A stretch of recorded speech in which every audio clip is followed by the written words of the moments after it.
The year was 2030, and the world was changing fast. AI had exploded, and factories were running 24 hours a day with the lights turned off. Human workers weren't needed anymore.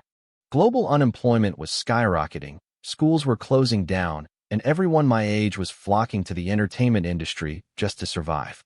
My name is Su Wanchuan. I was standing in the exhaust fumes of this new era, disheveled and struggling, but I had one thing going for me. My parents gave me a decent face and a good build. Through years of disciplined gym sessions, I'd managed to scrape together about 5,000 followers on my live stream. The alarm on my phone buzzed at 6:30 a.m. sharp. It was the corporate slave ringtone, a reminder of the grind. By 7 a.m., I was live. Morning, family. Time to get to work, I said to the camera. After a quick wash, I started my routine. I pushed myself hard, moving from push-ups to pull-ups, and finally into a smooth, practiced spacewalk. It was my daily ritual. Even though the world outside was a mess, the government-subsidized apartments were surprisingly high-tech and spacious. I had enough room to build a decent home gym. I didn't talk much during the stream. My fans were the quiet type, too. After 2 hours of intense training, I was drenched in sweat. I checked the earnings, 15.8 yuan. I sighed. That was barely enough for a single chicken drumstick. Luckily, the government covered half my rent and all my utilities. Between the unemployment subsidy and the platform's basic monthly allowance of 1,000 yuan, I could survive. But surviving wasn't enough. I needed a real side hustle. If I didn't find a way to make more money, I'd never find a girlfriend. I showered and changed into a clean, white outfit, the classic college heartthrob look. I grabbed a face mask before heading out. At 6 feet tall with an athletic build, the mask added a bit of mystery. First impressions mattered for interviews. And hey, maybe I'd run into a rich woman looking for true love on the way. As I stepped into the hallway, my neighbor's door opened. It was Tao Tao. She was wearing a tiny slip dress that showed off her long, pale legs. She looked exhausted, probably from streaming all night. She was a late-night emotional companion streamer with over 300,000 followers. On a scale of 1 to 10, she was a solid 8.5. Her eyes lit up when she saw me. Hey, handsome. Heading out? Could you help me take out the trash? I'm so sleepy. Sure, no problem, I said. I made sure my wearable camera caught the moment. It was a nice, neighborly interaction. I could edit this later into a short clip about the girl next door to boost my charm stats. Thanks, you're the best, she chirped. I smiled under my mask. I'd probably edit her last line to something like, "Want to come in for a bit?" That's how you grow an audience. I was finally getting the hang of this. By 10:30 a.m., the sun was scorching. I hopped on the Free City Maglev train and headed toward a nearby office tower. Hello, sir. A robot receptionist greeted me with a bright, programmed smile. The lobby was massive and empty, except for 12 identical robot ladies.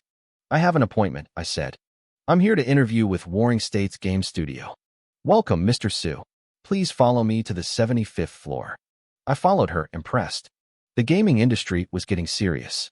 This studio was hiring gold farmers, people to grind for items in games, and they were offering over 10,000 yuan a month. To have an office in a prime district like this meant they had serious backing. When the elevator opened on the 75th floor, a human woman was waiting for me. Her name tag said Su Wan. She was in her early 20s, cute with a few playful freckles on her nose. Mr. Su Wanchuan. I'm Su Wan, the HR manager. Please, follow me. I was surprised they even had a dedicated HR person for a gaming gig. As we walked, I noticed the entire floor belonged to them. There were rows upon rows of workstations, but they were all empty. It looked like they were hiring on a massive scale. Miss Su, can I ask which game we're working on? I asked. Is it a new release? Renting a floor this size and offering high salaries was a massive investment. She turned and gave me a mysterious smile. Mr. Su, you'll have to pass the interview and sign a non-disclosure agreement before we can share those details. I blinked. A non-disclosure agreement for a video game? These rich investors were getting professional. Also, please turn off your camera, she said, pointing to my ear-mounted lens. I quickly tucked it into my pocket. We entered an interview room, and before I could even sit down, a machine nearby spat out a piece of paper. Suwon read it and smiled. Based on our scan of your gender, age, physical health, and work history, we're very satisfied, she said. You've passed the interview. If you're interested, you can review the contract now. I stood there stunned. That was it. It was the fastest interview of my life. I took the contract and read every single word. I had to make sure this wasn't some organ harvesting front. My kidneys were worth a lot more than 10,000 yuan. But everything looked legitimate. Health insurance, housing fund, a base salary of 10,000, plus bonuses based on in-game performance. With benefits, the total package was over 15,000 a month. I couldn't believe my luck. What did I do to deserve this? Suwon's expression turned serious. She looked me in the eye, ready to tell me exactly what I was getting into. Once you sign this contract and join our studio, you are bound by total silence, Suwon said, her voice dropping an octave. You cannot reveal anything about the game to anyone. Not through texts, not in person, nothing. If you leak a single detail, the contract is terminated instantly, and we will sue you for every cent you've earned plus damages. I hesitated for a second, then nodded. My social circle was tiny anyway. My parents only knew I was a streamer, and I planned to keep it that way. One more thing, she added. Even if you leave the company, the non-disclosure agreement stays in effect forever. It was incredibly strict. But for 10,000 yuan a month, I could live with it. We will provide you with a character and assign you daily tasks, Suwon continued, her expression hardening. You must be strictly disciplined. Do not engage in anything unrelated to your assigned missions. If your character dies because you were messing around with side activities, our partnership ends immediately. I blinked, confused. Why? Can't the character just respawn? Suwon sighed, showing a rare bit of patience. No, the game we are entering is extremely difficult. Accounts are worth a fortune and are nearly impossible to get. Every account has only one life. If the character dies, the account is permanently deleted. That's why every member of this studio must follow the regulations to the letter. It clicked. Now I understood why I passed the interview. They must have checked my streaming history and saw how disciplined I was. In this job, being a loose cannon was a death sentence for the business. You have 7 days to learn the ropes, she explained. After that, you start the brick-moving phase, accumulating assets for the studio. The workload only takes 6 to 8 hours a day. It won't consume your whole life. Just remember, stay away from conflict. Complete your task, then log off in a safe zone. I memorized every word. As we finalized the paperwork, a notification popped up on my phone. Since I officially had a new job, my unemployment benefits and housing subsidies were being cut off immediately. I was all in. Welcome aboard, Suwon said, standing up. Let's go get your gear. She led me to a window that looked like a blood drawing station at a hospital. Our game uses DNA and retina binding. For the first registration, we need a sample. After that, it's just an iris scan to log in. I stuck my arm through the window as instructed. I felt a tiny prick on my fingertip, followed by a red light scanning my eyes. A moment later, Suwon handed me a silver alloy helmet. It looked a bit retro, but it felt high-tech and surprisingly light. This is yours, she said. You'll see how it works once you put it on. But before you log in, I'm setting you up with a mentor so you don't waste the account. We took the elevator to the 74th floor. When the doors opened, my jaw dropped. It looked like a massive, elite training center. There were gyms, a swimming pool, a small indoor ski slope, a shooting range, and a boxing ring. It was obscenely luxurious. On the wall, I saw the logo, Warring States Game Studio. This wasn't a public gym, it was the studio's private training ground. Is all of this ours? I whispered. Yes, Suwon replied without looking back. You can work out here whenever you want. But no photos and no outsiders. Only members. I swallowed hard. I suddenly felt like I could retire here. We also have employee apartments in this building, she added. Once your character stabilizes, you can move out of that public housing.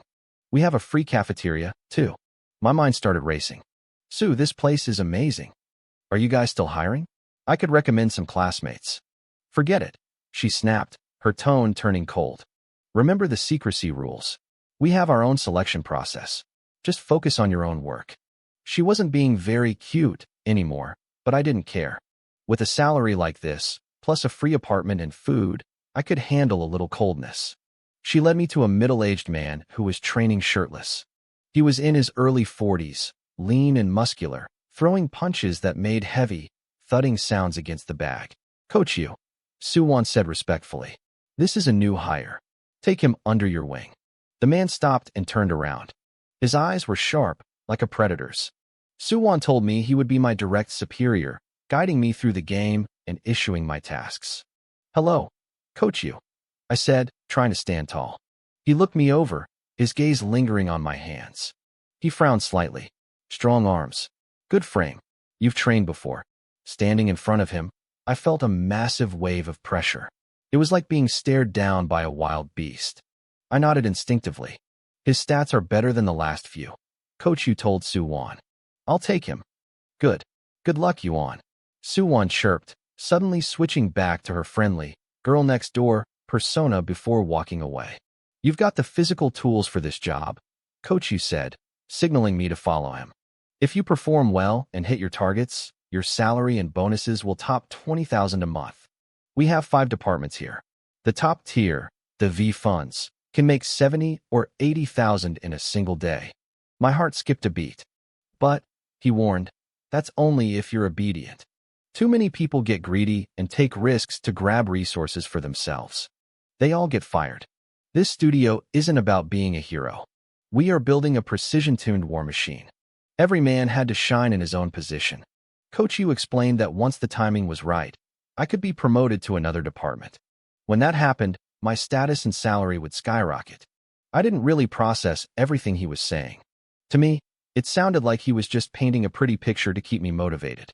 After all, I hadn't even seen a cent of my 10,000 yuan monthly salary yet. Hearing about making 100,000 in a single day felt a bit unrealistic. Coach Yu led me into the 70th floor. The layout here was completely different. It looked like a series of high-end apartments. He pushed open a door and stepped inside. The space was massive, designed like a duplex. It had a bed, a bathroom, and, I noticed immediately, surveillance cameras. When you enter the game, you must be in a quiet and safe environment, Coach Yu warned. If you're disturbed or disconnected mid-game, it puts your character in extreme danger. He reminded me that in this world, I only had one life. If my character died, the account became useless, and the expensive gaming helmet would self-destruct. Every player had to be fully prepared. He pointed toward a sofa. Put on the helmet. Create your character. Once you enter the village, you'll be randomly assigned to a starting location. Send me the village name and number immediately. I'll check which of our studio members are nearby. I sat down and pulled the helmet over my head. A red light scanned my eyes. A voice echoed in my ears. Asterisk new user detected. Create character now? Asterisk. Yes, I whispered. A 3D image of myself appeared in front of my eyes. It was incredibly lifelike, though the clothes were rough, just a tattered gray tunic and straw sandals. Please name your character. Wang Chuan, I said. Asterisk character creation successful. Enter game? Yes. The world went black. Then, the sounds hit me. A rooster crowing. The rhythmic clink-clink-clink of a hammer hitting an anvil. I opened my eyes and found myself in a village. I looked around. Mud and stone walls surrounded the area. Dozens of wooden houses were scattered in an orderly fashion. Not far away stood a sturdy village gate, guarded by 2 men holding long spears. It felt like an ancient settlement, but something felt off. What kind of village needed 2-meter-high walls and armed guards? Was there something dangerous outside? I brushed the thought aside. It was a game, after all. Even a dragon wouldn't be surprising. Following Coach Yu's instructions, I summoned my attribute panel. A transparent window floated in the air. Name, Wang Chuan. Gender, male. Status, refugee. Hunger, 100/100, strength, 8 attack, 2 to 3 agility, 8 defense, 1.6 speed, plus 8 stamina, 8 HP, 80/80ths. Spirit, 8, unactivated. Current location, Tian'an Continent, Nanyu Kingdom, Sanha County, Huishui District, Black Rock Village. I memorized the location and logged out to tell Coach Yu. He nodded. Good. Most of our new hires are being sent to Huishui District lately. We have people in Black Rock Village. I'll notify them. Go back in and follow their lead to learn the rules. I logged back in. After a short wait, a man in similar cloth clothes walked toward me. He looked to be in his mid-20s. You the new guy from the company? He asked with a wave. I'm Linda Hai. Nice to meet you, Brother Lin. I'm Wang Chuan. No need to be so formal, he laughed. Come on, I'll take you to the village chief. We need to change your status from refugee to a resident of Blackrock Village. It'll make coming and going much easier. I followed him, listening as he explained the ropes. New players had a 1-week adaptation period. He told me the village was small and safe as long as I followed the rules and didn't wander off alone. We're near an iron mine, Linda Hai said. Every morning at dawn, we head into the mountains to dig. At noon, a convoy from the county arrives to buy the ore by weight. We usually finish by then and head back to rest or log off. Every 7 days, the studio sends someone to collect the silver we've earned. Your bonus depends on that. So, my job was basically being a virtual miner. I nodded, showing I understood. We reached the village chief's courtyard. Linda Hai stayed back. Go in alone. Tell him you want to settle here. He'll give you your residency permit. Don't say anything else. I stepped inside and saw an elderly man with white hair, puffing on a tobacco pipe while watering his vegetables. He turned around, squinting at me. The guards mentioned an unidentified refugee wanted to join us, the chief said. You look like a decent lad. I hope you live well here. Working the mines is hard, but if you can handle the solitude, you'll always have a full belly. He handed me a small wooden plaque. This is your proof of residency. Keep it safe. A system notification chimed. Congratulations. You have joined Blackrock Village. Reputation system unlocked. Current reputation, 0, unknown. Even a dog would bark at you. I took the plaque. It felt incredibly real in my hand. I could feel the grain of the wood and the carved characters for Blackrock Village, Wang Chuan. I was stunned. The realism was insane. No wonder rich kids were pouring money into this. Why wasn't this blowing up on social media? I looked for my inventory, but there wasn't one. I had to tuck the wooden plaque into the folds of my tunic, patting my chest to make sure it was secure. Remember, boy, the chief added. You can only leave during the day. You must be back before sunset. If you're late, the guards won't open the gates for you. Now go. I thanked him and headed out. Linda Hai was waiting. Great, he said. Now that you're legal, you just need gear. I can give you 2 choices. One is the fast track to mining. The other is slower. It might take you a few days to get started. What's the difference? I asked. Normally, a new player is penniless, Linda Hai explained. To mine, you need a pickaxe and a basket. Plus, you need a day's worth of rations. Usually, you'd have to do chores around the village first, feeding Annie Wong's chickens, catching weasels, or working as a free apprentice for the blacksmith to earn your keep. He grinned. But since we're with the company, things are a lot more convenient. You can borrow 150 copper coins from us, Linda Hai said, his voice casual but firm. That's enough to buy a small iron pickaxe and a bamboo back basket. If you work hard, you can pay it back in a single day of mining. But we don't lend money for free. In exchange, you have to give us your entire second day's earnings. I did the math quickly. It was a classic high-interest loan, but it made sense. A good day of mining brought in about 150 copper. By borrowing now, I'd skip days of mindless village chores and get straight to the real money. Since Linda Hai was here to guide me instead of mining himself, this was his cut. It was a win-win. I'll take the deal, Brother Lin, I said firmly. I'll borrow the money. Linda Hai grinned. Smart move. I once knew a stubborn kid who insisted on doing everything himself. He took a village quest to catch weasels to earn his gear. He ended up getting bitten so badly his leg turned purple. He was stuck in bed for half a month. By the time he paid for his medicine, food, and tools, he'd lost 3 months' worth of wages. I stared at him, stunned. A weasel bite put him out for 2 weeks? Are you serious? He gave me a mysterious smile. Take a look at your status panel. Check your hunger bar. I glanced at it. My hunger had already dropped from 100 to 89. In the spirit realm, everything mirrors reality, Linda Hai explained. The moment you log in, your character exists. Your hunger drops 10 points every hour. If it hits 0, you start losing health, 1 point every 30 minutes. If you don't eat or drink, you will actually die. I was speechless. This was the 3rd or 4th time this game had blown my mind. If I didn't eat, I'd die? I had escaped being a corporate slave in the real world just to become a literal laborer in a virtual one. At least the real-world pay for this job was high. Once you learn the rules, you'll realize how right your decision was, Linda Hai said, pulling out a heavy pouch. He counted out 15 large copper coins and 5 small ones. I examined them. The small ones were light, while the large ones had a satisfying weight and texture, engraved with intricate patterns on both sides. One large coin was worth 10 small ones. Take these to Sun the blacksmith, he instructed. A new pickaxe is 130 copper. Make sure it's brand new. Don't let him hustle you. Then go to Annie Wong for a basket. That's 20 copper. Finally, find Wong the eldest. His sesame cakes are great. 5 copper gets you 2. I clutched the coins and headed off. I decided to go to Annie Wong first. Even though Linda Hai told me to get the pickaxe first, I wanted the basket to carry it in. The realism in this world was no joke. I could feel the weight of every single coin. Carrying a heavy iron pickaxe by hand would just drain my stamina faster. Behind me, I saw Linda Hai watching with a faint smile. He had purposely given me the wrong order to see if I could think for myself. Most people here had a worker bee mindset and just followed orders blindly. I wasn't one of them. I found Annie Wong by her chicken coop, tossing grass to dozens of hens.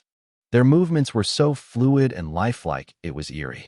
"You look like a new face," she said, looking up. "Where are you from, young man?" "Hello, Auntie. I'm Wang Chuan.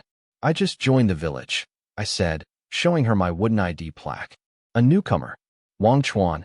That's a fine name," she said with a warm smile. "You're here for the mining, aren't you? If you need a basket, mine are the sturdiest in the village. 20 copper each. But since I like your face, I'll give it to you for 18. I blinked. I could actually haggle? This game was getting interesting. I handed over 2 large coins, and she gave me 2 small ones back. She pulled out a massive, hand-woven bamboo basket. It was incredibly sturdy. A notification popped up, * bamboo basket. Durability, 100/100. Can carry heavy loads, *. Here, Wang Chuan, she added, reaching into her blouse and handing me a small floral cloth pouch. Take this for your coins so you don't lose them. Thank you, Auntie, I said, genuinely grateful. I needed a way to organize my money. Don't mention it. Just a scrap of fabric. She chuckled and went back to her chickens. I tucked my coins into the pouch, pulled the drawstring tight, and felt much more secure. With the basket on my back, I headed toward the sound of rhythmic clanging. Sun the blacksmith was outside his shop, sparks flying as he hammered at a glowing piece of iron. Finished pickaxes, spears, and broadswords hung on the walls inside. "Uncle Sun, I'm Wang Chuan," I said, showing my plaque again. "I'd like to buy a pickaxe. 130 copper." He grunted without looking up. I was a bit disappointed. "No discount this time. Can you go any lower, Uncle?" I asked, holding my floral coin pouch. He glanced at me, then at the pouch, and rubbed his nose. "Fine. I'll knock off 5 copper. Not a penny more." "Deal," I said. My pouch felt much lighter as I handed over the coins. I picked out a brand new pickaxe. It was heavy and cold to the touch. Iron pickaxe. Durability, 100/100. Attack, 1-1. Used for mining. It was my first piece of equipment. I felt a surge of excitement as I dropped it into my basket. The weight pulled at my shoulders, grounded and real. Before leaving, I looked around at his other wares. Crude spear, attack 2-3. Crude broadsword, attack 2-3. Wooden shield, defense 1-2. All of them were labeled as common. "How much for the weapons, Uncle?" I asked. "Broadswords are 1,500 copper. Spears are 1,400. Shields are 500, Sun replied. "It's worth having something to defend yourself. The mines aren't exactly safe." I froze. The mines aren't safe? Are there monsters? I wasn't overly worried about the danger. The company had been mining for gold in that area for a while now. They clearly had enough experience to keep us safe. Besides, I had Linda Hai and the others with me. I wasn't alone. "All right, Uncle Sun," I said, adjusting the straps of my basket. "Once I earn some money, I'll come back and give you more business." I turned to leave, but Sun the blacksmith called out from behind me. He had a strange, meaningful look on his face. "Wait," he grunted. I stopped and looked back, confused. "What is it? Do you want to earn some extra cash?" I froze. "Huh. Sun put down his heavy hammer. He looked me up and down, studying my frame. I see strength in your arms. Your footwork is steady too. How about becoming my apprentice? You can learn the craft from me. Blacksmithing? I asked. I felt a bit hesitant. You'll be at the mines during the day, Sun explained. He seemed to know exactly how the mining shifts worked. After you turn in your daily quota, bring back some iron, or if you don't mind the extra trouble, I'll teach you how to forge. For every piece you make, I'll pay you a wage. He wiped the sweat from his brow. It'll be harder work than the others are doing. But if you can endure it, you'll save up enough for a house and a wife. It's a real path forward. Think about it. He didn't pressure me for an answer right away. I nodded, telling him I'd consider it, then finally walked out. My mind was racing. Would this apprenticeship trigger a main quest? Would it interfere with my company tasks or mess up my schedule? I decided to wait until things were on track before deciding. After all, that 10,000 yuan monthly salary was my main goal. As I walked toward the village entrance, the savory scent of green onions hit me. A flag fluttered in the wind above a small stall. It was the bakery.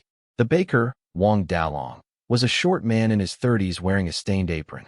2 large baskets sat in front of him, filled with steaming flatbreads. 2 villagers were already there, counting out copper coins. 5 copper for 2 breads, one of them said. Give me 4. I don't want to be starving when I come back up at midnight. I looked at him sharply. Coming up at midnight? That had to be a player. The 2 men were sensitive to my gaze and immediately looked back at me. They saw my brand new basket and the shiny pickaxe. A newbie, one muttered. Another one. Hey, let's go. They took their bread and left quickly, looking like the type of people who weren't interested in making friends. I didn't let it bother me. Wang Dalong greeted me with a warm smile. New here? I saw you earlier. I didn't expect you to get a basket so fast, little brother. He stepped closer, the smell of fresh dough following him. They're fresh out of the oven. Still hot. You'll need the energy. Want one? I pulled out my remaining money. I have 12 copper left. Wang Dalong was easygoing. Tell you what, I'll give you 5 for that. He moved quickly, wrapping 5 flatbreads in a large lotus leaf. A notification popped into my mind. Asterisk flatbread. Edible. Restores hunger. Tastes good. Asterisk. Thanks, uncle, I said. Come back if you like them, he called out, looking pleased with the sale. I was in a great mood as I walked away. Suddenly, Lin Dehai appeared out of nowhere. He stared at the thick stack of bread in my hands, his jaw dropping. I only gave you 155 copper, he stammered. Did you find money on the ground? I laughed. Here, Lin, have some. I handed him 2 of the flatbreads and told him the whole story. I explained how I bargained for the gear and told him about Sun the blacksmith's offer. Lin Dehai chewed his bread, looking completely stunned. I've heard of people having high luck and triggering special plots, he said, shaking his head. But none of the 5 of us in the company have ever run into it. Your luck is incredible, Wang Chuan. He looked at the bread in his hand, and I could tell he liked me more by the second. That apprenticeship is a solid way to make money. It's right here in the village, so it's not dangerous. The bosses won't have a problem with it. I grinned. My luck really was turning around.